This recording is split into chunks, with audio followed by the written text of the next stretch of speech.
Uma saudação nesta belíssima imagem de fundo que é a Basílica de Nossa Senhora do Rosário em Fátima. Uma saudação a todos os nossos telespectadores nesta canção nova que queremos dedicar com a nossa vida e toda a nossa vida a Deus. Para toda a vida e com toda a vida.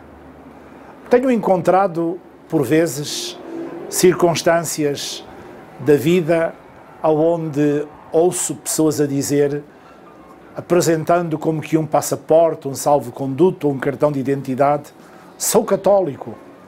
Ou então, olhe que eu sou cursilhista de cristandade. Essa atitude, enquanto testemunho e ao mesmo tempo uma referência em forma de bússola ou âncora, é apreciável. Um conjunto de valores e um ideal espiritual assumido como projeto de vida. Opção fundamental, ser cristão, viver o dom da fé numa inserção constante em Cristo, através da comunidade com os irmãos, naquele dom imenso recebido pelo batismo. Mas há, por vezes, uma subtileza de engano, que pode ser o automatismo em forma mágica, automática de salvação. Eu sou católico, sou batizado, recebi os sacramentos da iniciação cristã, o batismo, a Eucaristia e o Crisma, e esse é o meu passaporte para Deus. Ou seja, está aqui a minha garantia de salvação. Ou então, eu vivi um cursilho de cristandade, logo sou diferente, tenho um estatuto garantido. Eduardo Bonin tem um pensamento muito interessante que me atrevo a compartilhar com todos. O Evangelho não é um piloto mecânico, não é optar pela virtude, é ir exercendo a cada momento a virtude de optar.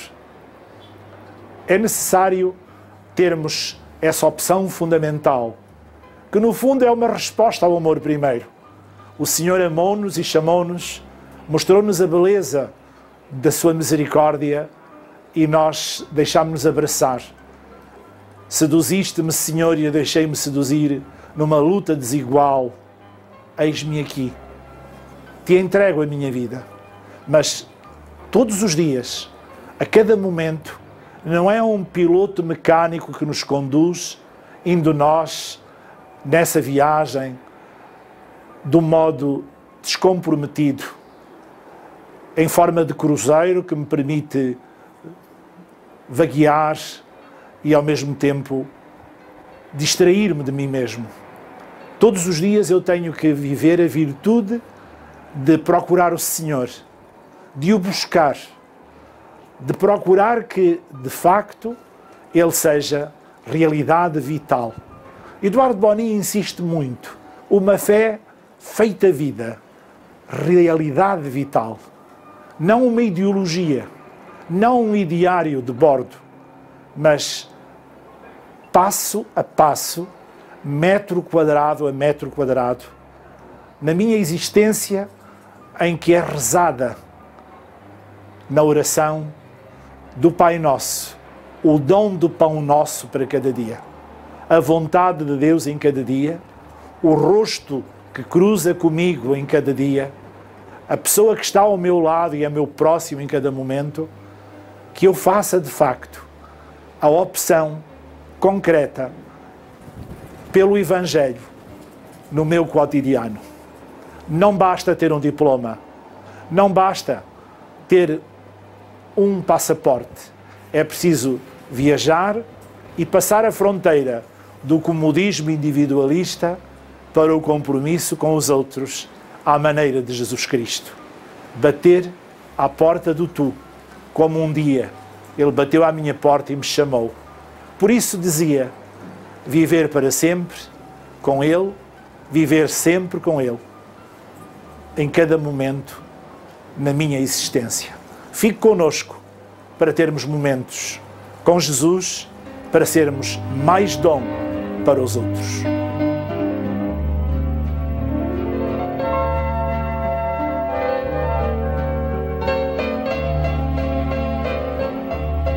Ora, Decolores, um abraço muito amigo a todos vós que nos assistis a este programa via rádio, via internet ou via TV Canção Nova. É com alegria que hoje mudamos de cenário, imaginem. Vamos percorrendo o nosso país até chegarmos hoje a Alcácer do Sal, Santuário do Senhor Jesus dos Mártires, santuário clássico, santuário antigo, lugar de grande devoção e, acima de tudo, de muita fé ao longo da história. Seja bem-vindo, Sr. Dom Francisco, ao Santuário do Senhor dos Mártires. Muito obrigado, foi uma alegria, de facto, fazer este encontro de Braga até Alcácer do Sal, para estarmos aqui nesta belíssima ermida, no alto desta colina, onde os cristãos viveram momentos de grande dimensão religiosa para resistir na sua fé às dificuldades. Alcácer do Sal foi marcante na Reconquista cristã e foi marcante também na época moçárabe, quando o Islão, no ano 711, atravessou Gibraltar pelo Estreito de Algeciras e ocupou a Península Hispânica. Sabemos que não foi fácil a conquista cristã de Alcácer e que, portanto, os cristãos viveram aqui circunstâncias apertadas para a sua liberdade religiosa. É saboroso, é uma alegria estarmos aqui neste território que, como sabemos, foi marcante para a reconquista cristã da Península Ibérica e também de Portugal. Alcácer do Sal, marcada pela ocupação islâmica, esta terra onde os cristãos tiveram que testemunhar valentemente a sua fidelidade a Cristo e a sua liberdade de expressão religiosa. Por isso aproveito para saudar os cursilhistas de cristandade e todos os cristãos desta paróquia de Alcácer do Sal, paróquia de Santa Maria, paróquia de Santiago, dizendo a todos os que aqui testemunham a sua fé que estamos com eles. Sr. Dom Francisco, é uma aventura ser cristão.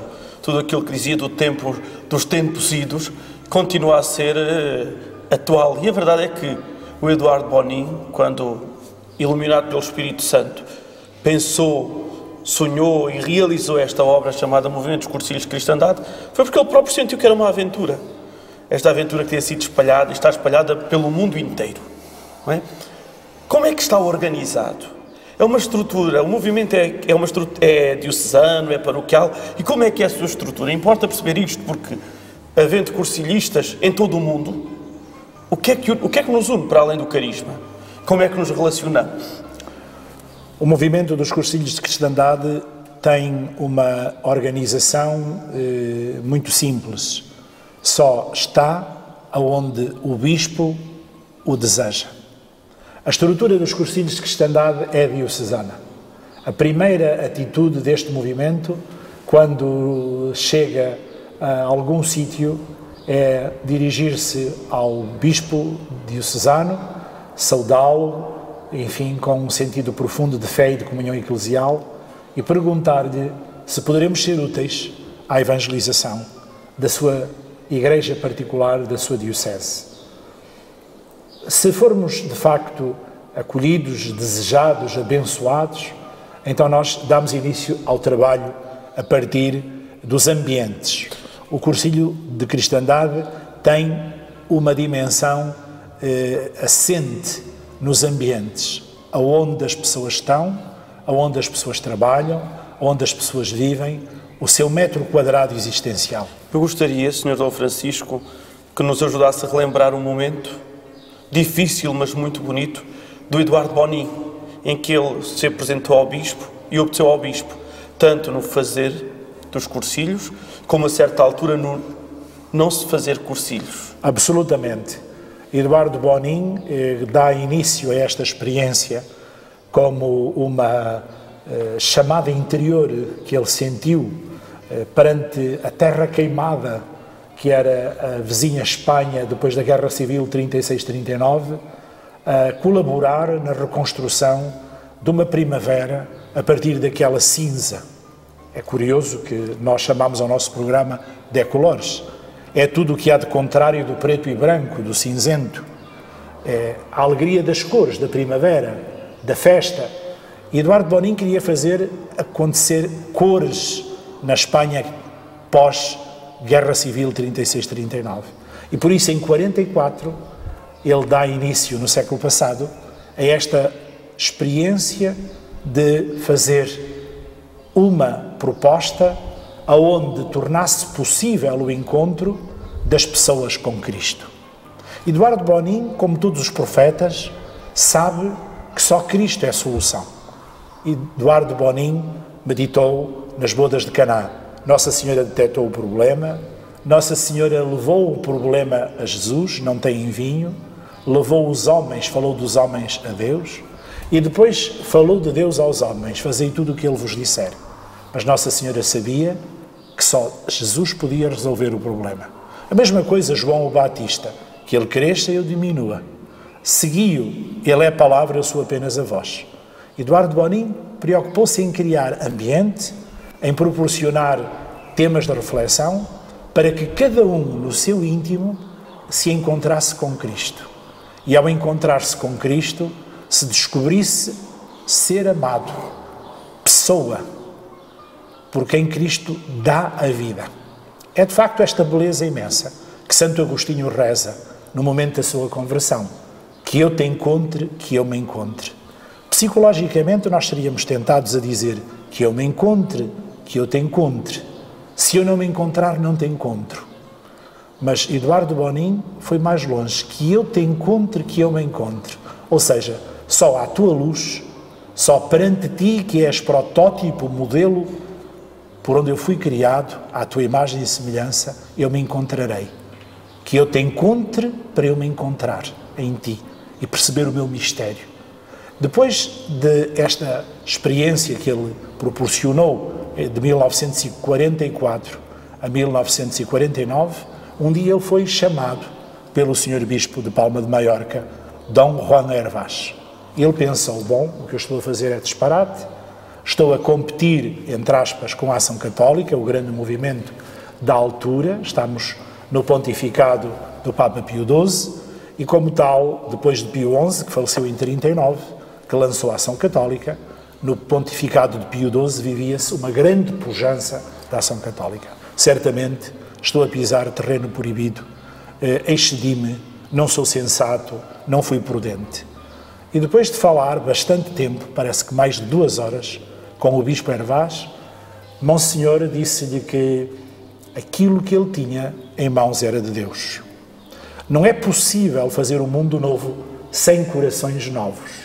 E por isso o que ele estava a fazer era proporcionar o encontro do coração humano vazio e ferido, cheio de cicatrizes, por vezes mesmo a sangrar com Cristo, para que fosse curado depois daquela experiência tão dolorosa da Guerra Civil 36-39 e em plena Segunda Guerra Mundial 39-45.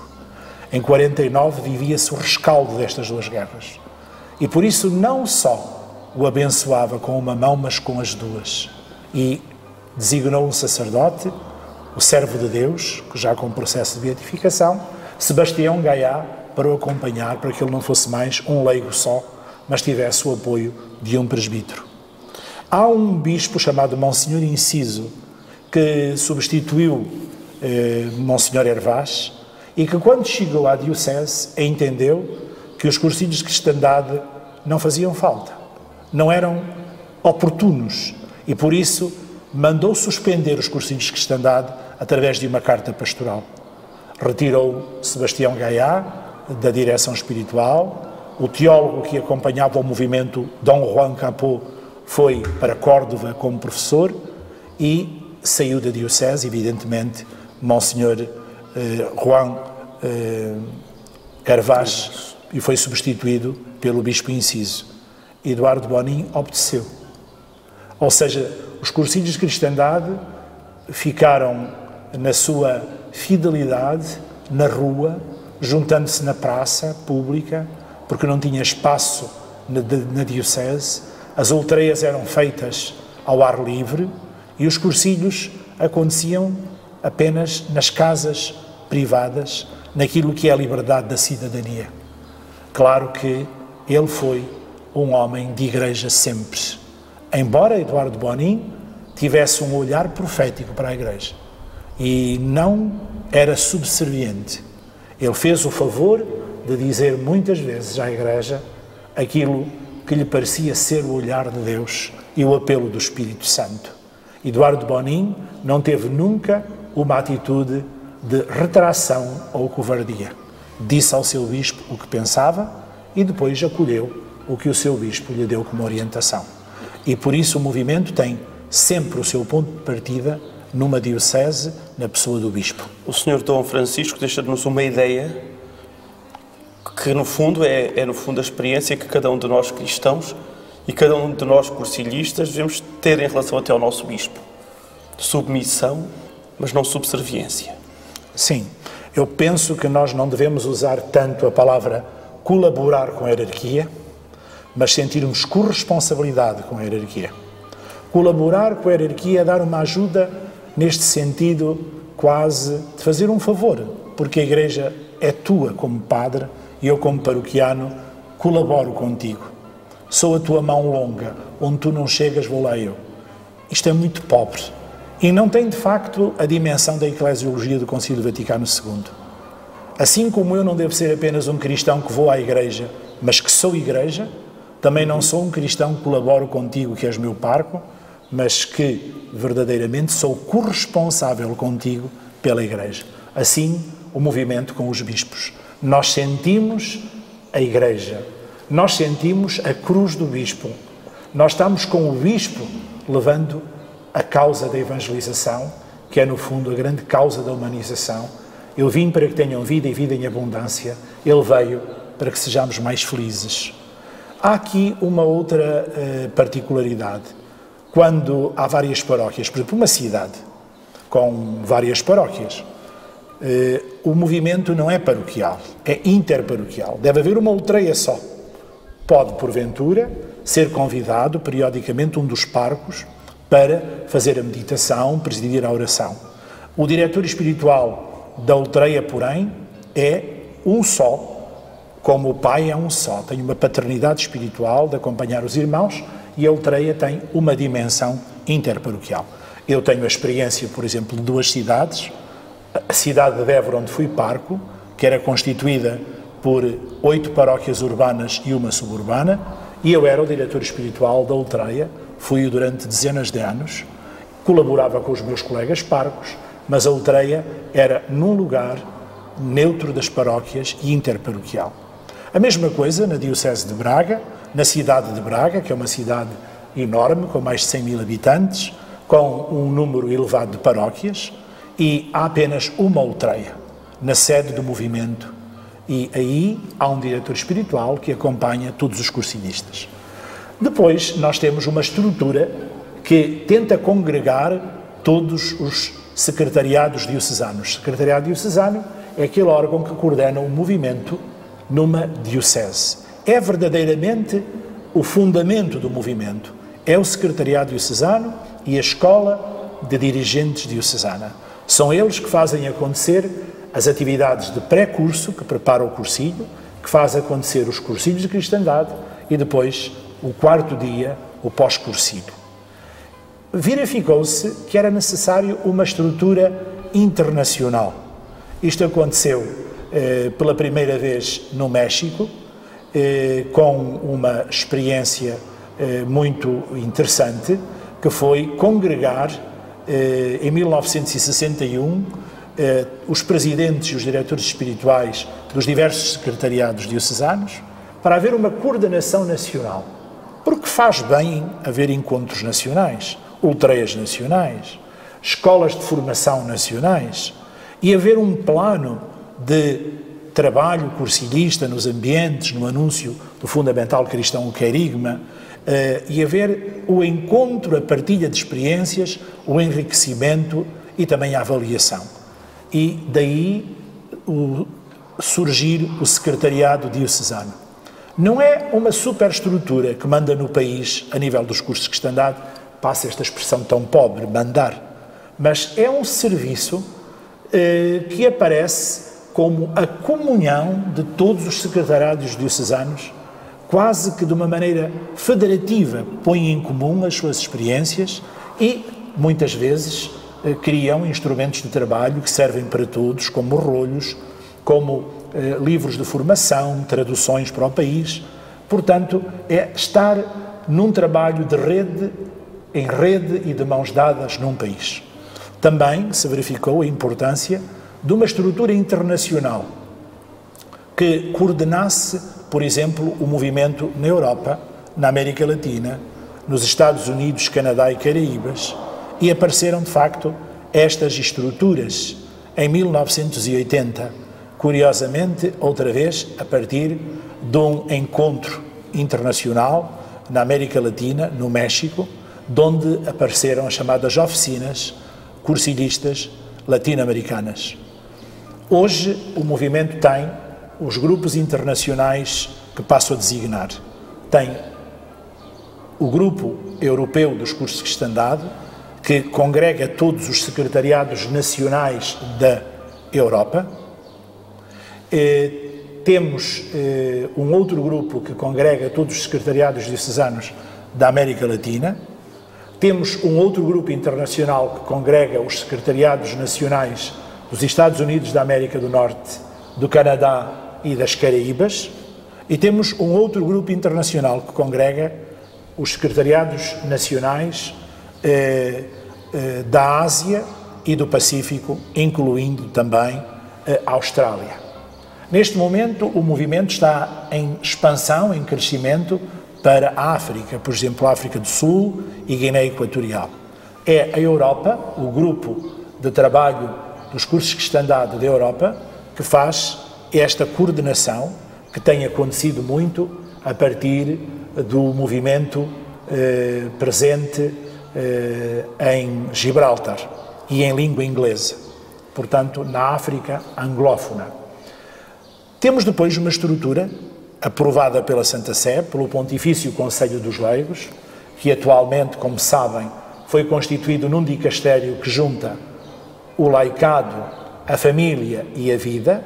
É exatamente o dicastério para os leigos, para a família e para a vida, e aí, aprovado por este órgão importante da Santa Sé, está situado um grupo que tem efetivamente uma outra dimensão, que é o Organismo Mundial do Movimento dos Cursos de Cristandade, que é composto pelas representações internacionais, que tem o mandato de 4 anos, e depois tem um comitê executivo que põe em ação as decisões deste organismo mundial composto pelos 4 grupos internacionais: Estados Unidos da América, Canadá e Caraíbas, América Latina, Ásia-Pacífico e Europa, expandindo-se para a África. Este Grupo Europeu de Trabalho, este comitê executivo do organismo mundial, neste momento tem sede na Europa, e em Viena, da Áustria, ficou decidido que o país onde ele ficaria sediado seria em Portugal, e nós escolhemos Fátima. Gostava de dizer que este organismo mundial tem a responsabilidade de cuidar pela fidelidade do carisma, tem a responsabilidade também de resolver as dificuldades que possam surgir em qualquer parte do mundo com o movimento, por exemplo, na sua relação com as dioceses. Não é apenas um órgão representativo ou, digamos, com a preocupação de unir e de cuidar de uma boa vontade na fidelidade ao carisma fundacional. Tem mais, tem a autoridade disciplinar para, quando solicitado, fazer acontecer, digamos, a disciplina e, ao mesmo tempo, a fidelidade, a comunhão e a obediência às igrejas locais. Ou seja, os estatutos deste organismo mundial conferem-lhe uma dimensão de responsabilidade não só afetiva da unidade e da comunhão do movimento, mas também efetiva naquilo que é a harmonia, a boa vivência do movimento. É um instrumento de trabalho da Santa Sé ao serviço do movimento dos cursos de cristandade. Ou, se quisermos, a Santa Sé pede ao organismo mundial que tenha um olhar atento sobre o movimento no mundo.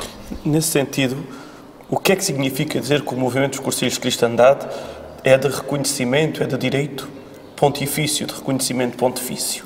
É muito simples. Este organismo mundial tem, portanto, uma função, como eu disse há momentos, de representar o movimento junto da Santa Sé e, ao mesmo tempo, de fazer com que a Santa Sé, quando o entenda, através deste organismo, faça acontecer, digamos, as suas orientações num determinado aspecto do movimento, da vida do movimento, ou numa estrutura do movimento. Imaginemos num secretariado nacional ou numa diocese. Imaginemos que há uma dificuldade de relação entre o movimento e um bispo, ou que há uma dificuldade de relação entre uma diocese cujo movimento está presente com o secretariado nacional desse país. Nós somos chamados pela Santa Sé a fazer acontecer aí o discernimento e depois de acolher, discernir, fazer a integração segundo aquilo que são os critérios do livro Ideias Fundamentais pelos quais nos regemos. Ora, durante um tempo, os estatutos deste organismo mundial estiveram ad experimentum, em experiência. Depois de mais de 10 anos de estarem à experiência e da Santa Sé estar atenta ao procedimento deste movimento, aprovou definitivamente os estatutos. Portanto, o organismo mundial tem estatutos aprovados pela Santa Sé, por este Pontifício Conselho dos Leigos, agora dicastério do laicado, da família e da vida, e está inserido neste dicastério como uma estrutura e, ao mesmo tempo, um serviço do movimento presente na Santa Sé e, ao mesmo tempo, trazendo a Santa Sé ao movimento. As orientações do Papa, as orientações da Igreja Universal. Somos um movimento pontifício porque somos reconhecidos estatutariamente e definitivamente pela Santa Sé. E o que é que distingue, então, o movimento, ou seja, quais são as características para dizermos que este secretariado, o movimento naquele lugar é reconhecido ou não é reconhecido? Há características, há objetivos, como é que isso funciona? Em primeiro lugar, o movimento tem que ser reconhecido pelo bispo diocesano. E se fosse um movimento só reconhecido pelos bispos diocesanos, como foi até ser reconhecido pela Santa Sé, era um movimento de caráter diocesano, reconhecido pelos diferentes bispos diocesanos. Agora é reconhecido pela Santa Sé. Depois de ser um secretariado diocesano reconhecido pelo bispo diocesano, é também reconhecido pelo secretariado mundial. As características que devem envolver este reconhecimento é a fidelidade às ideias fundamentais. Aquilo que caracteriza e, ao mesmo tempo, faz a unidade do movimento são as ideias fundamentais. Como é que as ideias fundamentais brotam?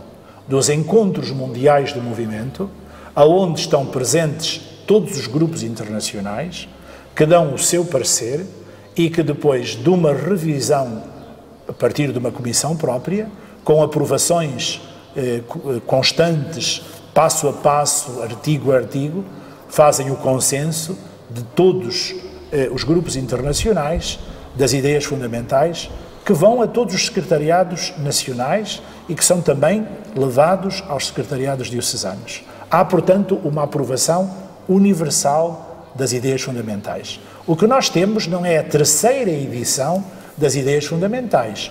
O que nós temos é a terceira revisão das ideias fundamentais. Ou seja, as ideias fundamentais, nesta terceira revisão, são fruto de mais de 10 anos de trabalho, se nós refletirmos bem. Foram ouvidas as dioceses, foram ouvidos os grupos internacionais, houve uma comissão internacional de trabalho e depois foram votadas no encontro mundial acontecido em Brisbane, na Austrália, onde os grupos internacionais votaram, efetivamente, onde estiveram presentes as diversas estruturas nacionais, os secretariados nacionais, e, portanto, é aqui que todos nos revemos e é este, aquele instrumento para nós fazermos a aprovação de um secretariado diocesano. É evidente que o Secretariado Diocesano é reconhecido a nível nacional e depois de ser reconhecido a nível nacional passa a ter uma relação com o Secretariado Mundial. O Secretariado Mundial confia nos secretariados nacionais para o acolhimento aos secretariados diocesanos. Gostava, porém, de repetir a todos, um secretariado nacional não é uma superestrutura que manda nos cursos num país. É um instrumento de comunhão que faz com que todos, em unidade, trabalhem de mãos dadas e em rede, sendo a base do movimento sempre diocesana. Só existe um outro instrumento, a par do Secretariado Diocesano, com a aprovação do Bispo Diocesano, que é o organismo mundial com a aprovação do Papa nos seus organismos, que são a Cúria Romana, através do Dicastério para os leigos, para a família e para a vida. Fica-nos então aqui um grande apelo neste dia e neste encontro. A nossa fidelidade sempre ao nosso Bispo e ao Santo Padre. Não há verdadeiramente conselhista sem comunhão de fidelidade de pai, fidelidade de filhos ao Bispo nosso Pai. É um apelo que nos deixa o Senhor Dom Francisco, mas é um apelo desde a primeira hora que nos deixa o Eduardo Bonin, pelo exemplo da sua vida. Então é também, se é por um lado um apelo, é uma exigência e é uma aventura. Sr. Dom Francisco, obrigado por este programa aqui nesta nossa casa, na Casa dos Peregrinos do Senhor dos Mártires. Nós vamos daqui a pouco ouvir um testemunho de quarto dia, mas o quarto dia é a missão. Para lembrar a expressão antiga, ite missa est, continuai a missa na vossa vida. Que a sua bênção nos ajude a continuar a missão de ser cursilhista na nossa vida. Com todo o gosto, fazendo-me um com todos, que verdadeiramente Portugal se renove através de muitos cursilhos de cristandade. E não se esqueça, o nosso quarto dia, no seu pós-curso, é o pré-curso dos outros. Que descubram em si um convite para serem mais felizes e que consigo encontrem Cristo na experiência maravilhosa dos 3 dias e da noite de reflexão no cursilho de cristandade. Que o Senhor esteja convosco. Ele está no meio de nós. Abençoe-vos o Deus Todo-Poderoso, Pai, Filho e Espírito Santo. Amém. E decolores.